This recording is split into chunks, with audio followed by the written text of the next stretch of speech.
যুক্তরাষ্ট্রের বিশাল সামরিক শক্তির সামনে ইরান কি স্রেফ খড়কুটোর মতো উড়ে যাবে, নাকি তাদের হাজারো সাজোয়া জান আর বিমান বাহিনী মার্কিন আগ্রাসনকে দীর্ঘমেয়াদী চোরাবালিতে পরিণত করবে?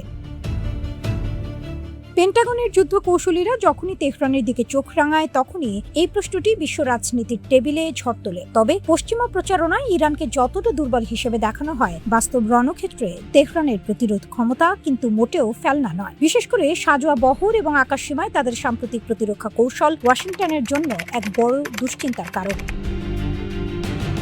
ইরানের ট্যাঙ্ক বহন নিয়ে পশ্চিমা সামরিক বিশ্লেষকদের অবজ্ঞার শেষ নেই, তবে পাশার দান উল্টে দিয়েছে তেহরান। সরাসরি আমদানির উপর নির্ভরতা কমাতে ইরান নিজস্ব প্রযুক্তিতে তৈরি করতে শুরু করে কারার মেইন ব্যাটল ট্যাঙ্ক, ফার্সি ভাষায় যার অর্থ আক্রমণকারী।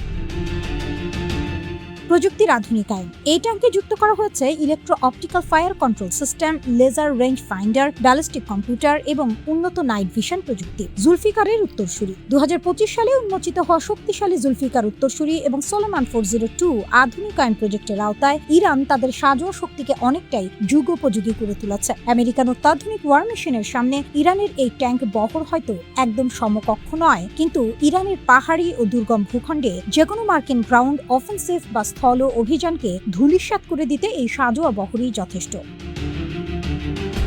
আকাশের প্রহরী তেহরানের শক্তির বার্তা। পশ্চিমা দুনিয়া প্রায়ই দাবি করে সাম্প্রতিক নানা সংঘাতে ইরানের বিমান বাহিনী পঙ্গু হয়ে পড়েছে, কিন্তু ইরান তার নিজস্ব কায়দায় বিশ্বকে বারবার শক্তির বার্তা দিয়ে যাচ্ছে। সম্প্রতি একটি হাই প্রোফাইল রাষ্ট্রীয় অত্যেষ্টিক্রিয়ায় যখন আয়াতুল্লাহর কফিন বহনকারী বিমানকে পাহারা দিচ্ছিল ইরানের রাডার ফাঁকি দেয়া রাশিয়ান MiG-29 ফাইটার জেট, তখন ওয়াশিংটনের কপালে ভাঁজ করতে বাধ্য হয়েছিল।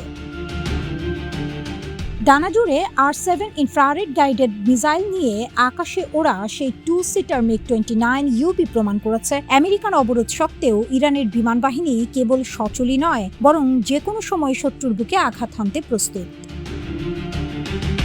মস্কো তেহরান ঐক্য গেম চেঞ্জার সু-35।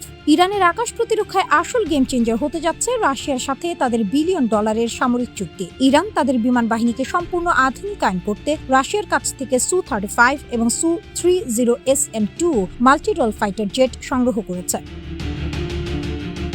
রাশিয়ার দূরপ্রাচ্যের কমসোমোলস্কো অন আমুর এভিয়েশন প্ল্যান্টে ইরানের জন্য এই আধুনিক যুদ্ধ বিমানগুলোর উৎপাদন দ্রুত গতিতে চলছে। এমনকি রাশিয়ান নিজস্ব বিমান বাহিনীর সরবরাহ কিছুটা ধীর করে হলেও তেহরানের অর্ডারকে অগ্রাধিকার দেওয়া হচ্ছে। অতি কৌশলী এই সু-35 ফাইটার জেটে রয়েছে দীর্ঘপাল্লার নিখুঁত আঘাত হানার ক্ষমতা, অত্যন্ত শক্তিশালী আধুনিক রাডার সিস্টেম, আকাশ যুদ্ধে যেকোনো পঞ্চম প্রজন্মের বিমানকে চ্যালেঞ্জ করার মতো অবিশ্বাস্য ম্যানুভারেবিলিটি।